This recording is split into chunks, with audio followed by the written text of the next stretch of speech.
ड्रामे में आगे याओशेन और स्विंगकिंग जो है बात करने के बाद अपने घर की तरफ जा रहे होते हैं, जहाँ पे याओशेन घर जाने से पहले स्विंगकिंग से पूछने ही वाला होता है कि क्या हम लोग जो है डिबेट कंपटीशन के बाद एक दूसरे के साथ रिलेशनशिप में आ सकते हैं। लेकिन उससे पहले ही वहाँ पे शाओचेन आ जाती है, जिस वजह से याओशेन अपनी ना ही बात स्विंगकिंग को बता पाता है और ना ही स्विंगकिंग जो है याओशेन से कुछ आगे बात कर पाती है। अब नेक्स्ट डे से हमारी बेयू और शाओचेन की किस्मत ख़राब होने लग जाती है। तो सुबह सुबह कुछ ऐसा हो जाता है कि बेयू ने जो ऊपर कैट रखी हुई थी उसे गार्ड देख लेता है, जिसके बाद बेयू को जो है मिसेस तांग से काफ़ी ज़्यादा डांट पड़ती है। लेकिन मिसेस तांग बेयू को थोड़ा सा माफ़ भी कर देती है और कहती है कि वो तुरंत से तुरंत जो है इस बिल्ली को यहाँ से हटा दे। बेयू और शाओचेन मिलकर बिल्ली के बारे में सोच ही रहे होते हैं कि तभी अचानक से बेयू को दोबारा से उसकी आंटी का कॉल आ जाता है, जहाँ पे बेयू की आंटी तुरंत ही उसको बुलाती है स्टाफ रूम में। जहाँ पे जाने के बाद बेयू को पता चलता है कि एक्चुअली में उसके डैड जो है यूनिवर्सिटी तक पहुँच चुके हैं, जिसके बाद बेयू के डैड जो है बेयू को अपने साथ लेके जाने लगते हैं। यहाँ पे शाओचेन जो है बेयू के डैड से कहती है कि हमारा डिबेट कंपटीशन होने वाला है, तो हम बेयू को ले जाने आए हैं। लेकिन बेयू के फादर समझ जाते हैं कि शाओचेन झूठ कह रही है, जिसके बाद वो बेयू को अपने साथ लेके चले जाते हैं। वहीं पे दूसरी तरफ क्विंगबेई को फॉरेन यूनिवर्सिटी से कॉल आया हुआ होता है ये कहने के लिए कि क्विंगबेई को जो है अपना सारा काम खत्म करने के लिए कुछ दिनों के लिए यूनिवर्सिटी आना पड़ेगा, और जिसके लिए क्विंगबेई को फॉरेन जाना पड़ेगा। वहीं पे दूसरी तरफ याओशेन तो अब स्विंगकिंग से नहीं मिल सकता था, लेकिन याओशेन जो है स्विंगकिंग के लिए कुछ ना कुछ गिफ्ट जो है नीचे छोड़ के चले जाने लग जाता है। वहीं पे दूसरी तरफ हमारी लॉ टीम भी काफ़ी अच्छे से प्रैक्टिस कर रही होती है, और इस बार इन लोगों का टॉपिक रहने वाला था डिबेट के ऊपर, जहाँ पे लिटरेचर टीम जो है डिबेट के कॉज के बारे में बताने वाली थी, और वहीं पे लॉ टीम जो है डिबेट के फ़ायदे के बारे में, जो कि लिटरेचर टीम के लिए काफ़ी ज़्यादा बुरा भी साबित हो सकता है, क्योंकि वो लोग डिबेट लड़ रहे हैं और ऊपर से जो है उन्हें कॉम्पिटिशन के दौरान ही ये बताना है कि डिबेट क्यों ख़राब है। वहीं पे हमारी लिटरेचर टीम प्रैक्टिस करने के बजाय बेयू के बारे में सोच रही थी कि तभी थोड़ी देर में वहाँ पे बेयू आ जाता है और कहता है शाओचेन से कि मेरे फादर जो है मान चुके हैं डिबेट कंपटीशन के लिए, मैंने उनको ढंग से जवाब दे दिया है। जिसके बाद क्विंगबेई और टिंग जो है प्रैक्टिस रूम में आके अनाउंसमेंट करते हैं कि किसी रीजन की वजह से क्विंगबेई को फॉरेन जाना पड़ेगा, और जब तक क्विंगबेई यहाँ पे नहीं रहेगा तब तक जो है हमारी शाओचेन क्विंगबेई की जगह एज अ कैप्टन वर्क करने वाली है। जिसके बाद टिंग क्विंगबेई को एयरपोर्ट तक भी छोड़ने जाती है, जहाँ पे क्विंगबेई टिंग से कहता है कि तुम टेंशन मत लो, मैं जो हूँ डिबेट कंपटीशन से पहले ही यहाँ पे पहुँच जाऊँगा। अब नेक्स्ट सीन में हमारी शाओचेन, बेयू, स्विंगकिंग और हुआशे जो है साथ में बैठ के खाना खा रहे होते हैं, और सभी लोग बेयू से यही पूछ रहे होते हैं कि उसके फादर ने डिबेट कॉम्पिटिशन में आने के लिए उसको परमिशन कैसे दे दी, क्योंकि एक्चुअली में तो उसके फादर चाहते थे कि बेयू जो है लॉ की पढ़ाई करने लगे। जिसके बाद बेयू बताता है कि स्टार्टिंग में उसके फादर नहीं मान रहे होते हैं और लड़ भी रहे होते हैं। जिसके बाद बेयू जो है अपने फादर को मुंह तोड़ जवाब देता है और वहाँ से तुरंत निकल जाता है, और बेयू के फादर भी बेयू के इस जवाब को सुन के बेयू को कुछ भी नहीं बोल पाते। बेयू ये सब कुछ अपने फ्रेंड्स को बता ही रहा होता है कि तभी बेयू को दोबारा से उसकी आंटी का कॉल आता है। यहाँ पे बेयू को लगता है कि शायद से उसकी आंटी जो है बेयू को कन्विंस करने के लिए कॉल करी होती है,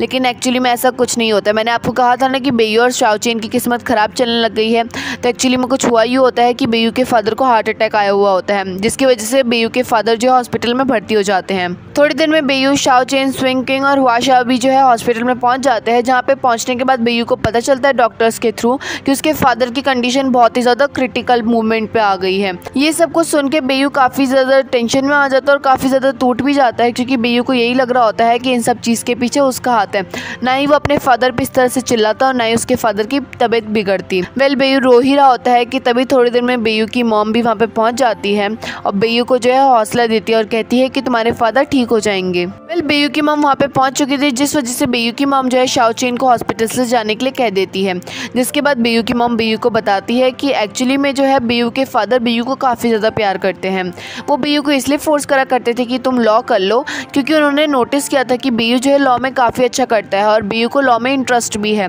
लेकिन बेयू जो है अपने फादर को एनिमी मानता था, जिस वजह से धीरे धीरे जो है बेयू को ये लगने लगा कि उसके फादर ज़बरदस्ती उससे लॉ करवा रहे हैं, और यही रीज़न है कि बेयू जो है फिर लॉ पढ़ने में बिल्कुल भी इंटरेस्ट नहीं रखने लगा। बल्कि एक्चुअल रीज़न तो ये था कि बेयू के फादर को पता था कि बेयू काफ़ी अच्छा है लॉ में, और यही रीज़न है कि बेयू जो है डिबेट कंपटीशन में भी काफ़ी अच्छा लड़ लेता है। ये सब सुनने के बाद जब नेक्स्ट डे शाओचेन जो है बेयू और बेयू की मॉम के लिए कुछ खाने के लिए लेके आती है, जिसके बाद बेयू शाओचेन को कहता है कि मैं कुछ दिनों के लिए डिबेट कंपटीशन की प्रैक्टिस करने के लिए नहीं आ पाऊँगा, क्योंकि मैं चाहता हूँ कि मैं हॉस्पिटल में ही रहूँ और अपनी मॉम डैड की केयर करूँ। जिसके बाद हमारी लिटरेचर टीम और लॉ टीम जो है जोरों शोरों जोर से लग जाते हैं कंपटीशन की प्रैक्टिस करने के लिए, क्योंकि फाइनल कंपटीशन रहने वाला था और दोनों ही टीम चाहती थी कि उनकी टीम जीत जाए। साथ ही साथ यहाँ पे हमारी यीशा हल्का सा उदास होती है क्योंकि वो बिना बेयू के जो है कुछ भी नहीं कर पा रही होती है। वेल यहाँ पे बेयू के फादर की कंडीशन थोड़ी सी ठीक हो चुकी होती है, लेकिन बेयू के फादर जो है कोमा में जा चुके होते हैं और बेयू जो है अपने फादर की काफ़ी अच्छे से केयर कर रहा होता है।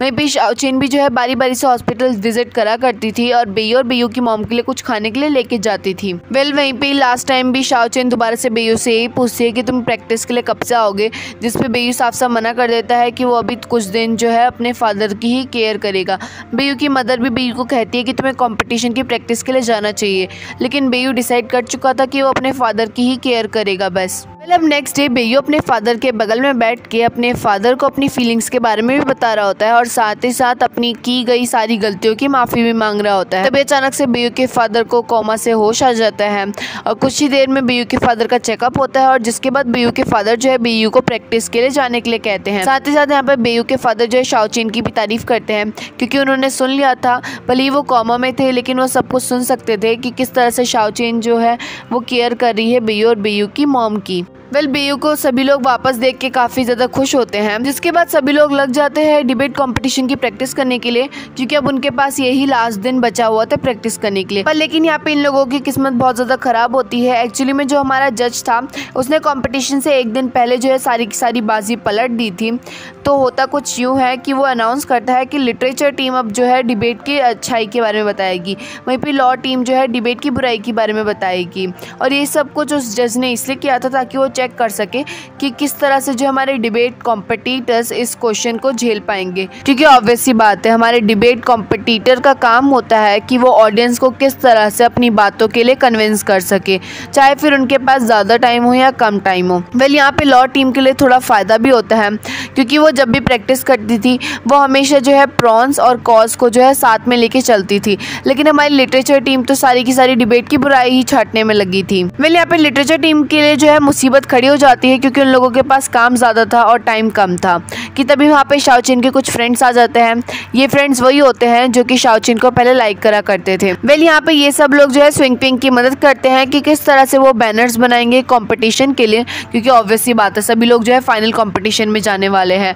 तो इस बार जो है लिटरेचर टीम को कुछ अच्छा सा तो बनाना ही पड़ेगा, जिसके बाद हमारे सारे के सारे डिबेट कॉम्पिटिटर्स जो है आपस में ही प्रैक्टिस करने लग जाते हैं कि किस तरह से जो है वो कंपटीशन को जीत पाएंगे। और जिसके बाद सभी लोग जो है पूरा मन लगा के प्रैक्टिस करने लग जाते हैं। यहाँ पे सभी लोगों को डर भी होता है कि क्या पता वो लोग हार जाए, और साथ ही साथ वो लोग अपने अंदर जुनून भी रखे हुए होते हैं कि वो जीत सकते हैं। साथ ही साथ शाओचेन की मॉम भी शाओचेन को कॉल करती है और ऑल द बेस्ट विश करती है। पर मैंने आप लोगों को पहले ही कहा था कि लिटरेचर टीम की किस्मत बहुत ही ज़्यादा ख़राब थी, तो होता भी कुछ ऐसा ही है। नेक्स्ट डे जो है हमारी टिंग टिंग की आवाज़ ही ख़राब हो जाती है, यानी कि उसका गला बैठ जाता है। और ऑब्वियस सी बात है टिंग टिंग का अगर गला बैठ चुका है तो वो कंपटीशन में तो बोल नहीं पाएगी, जिसके बाद सभी लोग जो है स्विंग पिंग को कहते हैं कि वो जाके कंपटीशन दे, क्योंकि स्विंग पिंग और टिंग टिंग ने जो है साथ में बैठ के स्क्रिप्ट रेडी करी थी। तो ऑब्वियस सी बात है जो टिंग टिंग ने लिखा हुआ होगा वो स्विंग पिंग को भी पता होगा, लेकिन स्विंग पिंग को जो है अंदर ही डर भी होता है कि कहीं वो कुछ गड़बड़ ना कर दे, क्योंकि आज तक कभी भी स्विंग पिंग ने प्रैक्टिस नहीं करी है,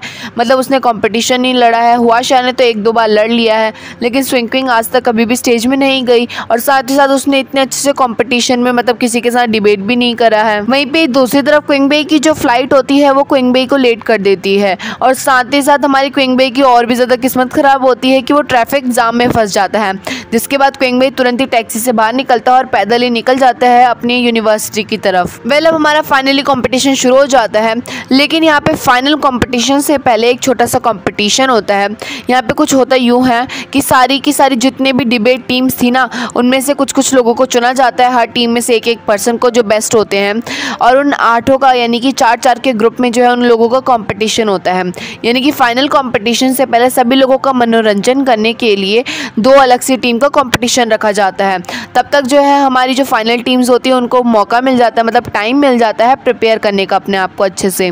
पर जैसे जैसे जो है वो डिबेट कंपटीशन ख़त्म होने वाला था, वैसे वैसे हमारी लिटरेचर टीम की हालत ख़राब होती जा रही थी। और ये सब कुछ इसलिए था क्योंकि क्विंग बेई जो है अभी तक कंपटीशन रूम में नहीं पहुंचा हुआ था, और साथ ही साथ सभी लोग डरे हुए थे कि उनकी टीम में इस बार हुआशा भी और स्विंग क्विंग भी है, तो वो किस तरह से मैनेज करने वाले हैं। और ऑब्वियसली बात है, यीशा और बेयू अकेले में तो उस कंपटीशन को अच्छे से मैनेज नहीं कर पाएंगे। और कुछ ही देर में टाइमर आके लिटरेचर टीम को कह के जाता है कि फटाफट से रेडी हो जाओ, तुम लोगों का कंपटीशन शुरू होने वाला है। और अगर वो लोग लेट कर देंगे और ज़्यादा तो उन लोगों को जो है सीधा कंपटीशन से डिस्क्वालीफाई कर दिया जाएगा, और लास्ट में ऑब्वियसली बात है लॉ टीम को जितवा दिया जाएगा। वेल, ये सब कुछ देखने और सुनने के बाद हमारी यीशा एज अ कैप्टन डिसाइड करती है कि अब क्विंग बेई की जगह हुआशा कंपटीशन में खेलने वाला है और टिंग टिंग की जगह स्विंग क्विंग खेलने वाली है। साथ ही साथ यीशा सभी लोगों को ये कहती है कि भले ही वो लोग कंपटीशन हारे या जीते, उन लोगों को जो है सिर्फ और सिर्फ अपना बेस्ट वर्जन देना है, उन्हें कंपटीशन जीतने और हारने की चिंता बिल्कुल भी नहीं करनी है। वहीं पे हमारी लॉ टीम की जो वो मास्टर होती है वो सभी लोगों को ये कह रही होती है कि हमें जो है जीत के ही रहना है, और इस बार भी जो ट्रॉफी है वो लॉ टीम को ही जीतनी है। वेल, सभी लोग डिस्कशन करने के बाद फाइनली रेडी हो जाते हैं कंपटीशन के लिए, और सभी लोग निकल जाते हैं कंपटीशन में अच्छे से खेलने के लिए। और वेल, यहाँ पे जो है अभी तक क्विंग बेई नहीं पहुंचा हुआ था डिबेट कंपटीशन के लिए। वेल, अब हमारा सबसे पहला राउंड होता है जिनमें सबसे पहले इंट्रोडक्शन देना होता है, और स्विंग टिंग जो है हमेशा इंट्रोडक्शन देती थी, लेकिन इस बार जो है इंट्रोडक्शन का काम स्विंग क्विंग को करना था। जहाँ पे स्विंग क्विंग जो है काफ़ी अच्छी तरह से अपने टॉपिक का इंट्रोडक्शन देती है कि उसकी वजह से, यानी कि डिबेट कंपटीशन की वजह से वो क्विंग बेई के इतने ज़्यादा नज़दीक आ पाई, वो उसकी फीलिंग्स को जान पाई, और साथ ही साथ जो है इस डिबेट कंपटीशन की वजह से ही जो है उसको इतने सारे फ्रेंड्स भी मिले। जहाँ पे स्विंग क्विंग मुश्किल से जो है सिर्फ और सिर्फ यीशा, वुडी और शाओइन को जानती थी, लेकिन आज जो है स्विंग क्विंग इतने सारे लोगों को जानती है। मैंने यहाँ पे स्विंग क्विंग अपने टॉपिक का इंट्रोडक्शन काफ़ी अच्छे से देती है, लेकिन आप लोगों को तो पता ही है ना कि दुश्मन का काम ही होता है अपनी दुश्मन पार्टी को नीचे गिराना। तो हमारी लॉ टीम का जो खड़ा होता है सबसे पहले टॉपिक का डिस्कस करने वाला, वो स्विंग क्विंग के पॉइंट को ही पलट देता है और यही कहने लग जाता है और सभी लोगों को कन्विंस करने लग जाता है कि हाँ भाई, स्विंग क्विंग ने जो भी कहा है वो गलत है, हमारे डिबेट कंपटीशन जो है किसी काम का भी नहीं है, डिबेट कंपटीशन जो है एक वेस्ट ऑफ टाइम है, क्योंकि इससे जो है कुछ नहीं मिलने वाला है। अगर हमें फ्रेंड्स बनाने हैं तो हम बिना डिबेट कंपटीशन के भी बना सकते हैं फ्रेंड्स। वेल, ड्रामे में आगे हमारा डिबेट चल ही रहा होता है, जहाँ पे लिटरेचर टीम का पॉइंट ये होता है कि डिबेट कंपटीशन की वजह से जो है वो लोग खुल के बोलने लगे, मतलब पब्लिक स्पीकिंग करने लगे। साथ ही साथ उन लोगों को जो है काफ़ी सारे पॉइंट्स के बारे में इंफॉर्मेशन भी पता चली, क्योंकि जो भी डिबेट के टॉपिक होते थे उनके बारे में इन लोगों को रिसर्च मानना पड़ता था, जिसमें हमारी लॉ टीम कहने लगती है कि अगर हम लोग खुल के बोलना चाहे तो हम लोग खुद से भी कर सकते हैं, उसके लिए हमें डिबेट की ज़रूरत नहीं है। साथ ही साथ हम लोग जो भी पॉइंट सर्च मारते थे वो उसके प्रॉन्स ही मारते थे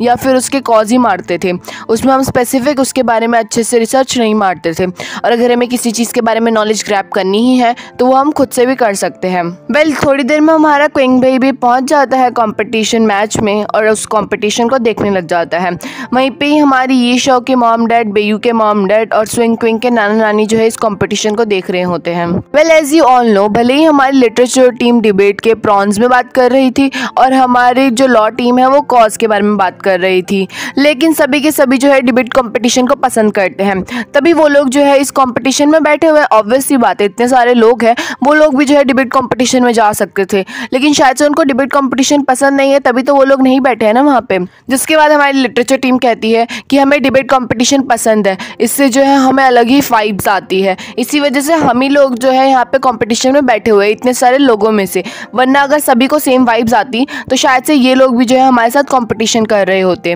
वेल, थोड़ी देर में मैच खत्म हो जाता है, जहाँ पे बेयू के मॉम डैड, स्विंग क्विंग के नाना नानी जो है मैच को बंद कर देते हैं, क्योंकि वो नहीं चाहते थे कि विनर्स का नाम वो सुन सके, क्योंकि उन लोगों को फ़र्क नहीं पड़ता है कि कौन जीतेगा। उन लोगों के लिए बस ये इंपॉर्टेंट है कि उनके जो बच्चे हैं वो किस तरह से कंपटीशन दे रहे हैं। वेल, अब जब अनाउंसमेंट होने वाली होती है कि कौन सी टीम जीती है, तो यहाँ पे लॉ टीम भी खुश होती है, हमारी लिटरेचर टीम भी खुश होती है, जिसके बाद फाइनली हमारी लिटरेचर टीम जीत जाती है। और ऑब्वियस ही बात है, अगर हमारी लिटरेचर टीम हार जाती और लॉ टीम जीत जाती तो ये कंक्लूजन निकलता कि हमारा जो डिबेट है ना वो ख़राब है, और जिसके बाद तो हमारे ड्रामे का मोटिव ही ख़त्म हो जाता। वेल सभी लोग जीतने के बाद काफ़ी ज़्यादा खुश होते हैं और यहाँ पे बेयू डिसाइड करता है कि वो अब लॉ पढ़ेगा, इसलिए नहीं कि उसके फादर कह रहे हैं बल्कि इसीलिए क्योंकि बेयू को खुद से लॉ पसंद है पढ़ना। साथ ही साथ बेयू डिसाइड करता है कि भले ही वो लॉ पढ़ने के लिए चले जाएगा लेकिन वो एट दी एंड जो है हमेशा डिबेट कॉम्पिटिशन में लिटरेचर टीम के साथ ही रहेगा। वेल वहीं पर दूसरी तरफ स्विंग क्विंग भी याओशिन से मिलने के लिए जाती है और याओशिन से पूछती है कि तुम्हें तो काफ़ी ज़्यादा डांट पड़ी होगी, जिस पर याओशिन कहता है कि नहीं इतनी ज़्यादा डांट नहीं पड़ी, वैसे भी जो भी जीता है ना वो अच्छे के लिए ही जीता है और सभी लोगों को डिबेट करना तो पसंद है, तो अगर हमारी प्रॉन्स टीम जीत गई तो अच्छी बात है ना। जिस पे स्विंग क्विंग याओशिन से कहती है कि तुम भले ये कंपटीशन हार चुके हो लेकिन तुम दूसरे कंपटीशन में जीत चुके हो, यानी कि स्विंग क्विंग जो है फाइनली याओशिन के प्रपोजल को एक्सेप्ट कर लेती है। वहीं पे हमारा क्विंग भी और टिंग टिंग काफ़ी ज़्यादा खुश होते हैं जीत के बाद। वेल जिसके बाद कुछ टाइम बाद सभी लोगों को जो है 1 ईयर कंप्लीट होने की खुशी में पार्टी ऑर्गेनाइज की जाती है जहाँ पे सभी लोग जो है बहुत सारी फ़ोटोज़ खींचते हैं। जिसके बाद हमारा जो हुआशिया है सभी लोगों को पिक्चर्स दिखाता है जो कि हुआशिया ने अपने कैमरे में रिकॉर्ड की थी, जहाँ पे उनकी पूरी लाइफ की जो है स्क्रीन रिकॉर्ड की गई थी कि उन्होंने किस तरह से अपनी 1 साल को एंजॉय करा है, जिसे देख के हमारी टिंग टिंग काफ़ी ज़्यादा दुखी हो जाती है। और साथ ही साथ हमारी यीशा जो है लास्ट में बेयू के कंधों में सर रख लेती है, यानी कि अब यीशा और बेयू भी जो है ऑफिशियली रिलेशनशिप में आ चुके हैं और यहीं पे हमारे ड्रामा ख़त्म होता है। आई होप आप लोगों को ये ड्रामा पसंद आएगा और अगर आपको पसंद आया तो वीडियो को लाइक करना मत भूलना और नीचे कमेंट सेक्शन में बता देना कि आपको नेक्स्ट ड्रामा किस चीज़ पे चाहिए।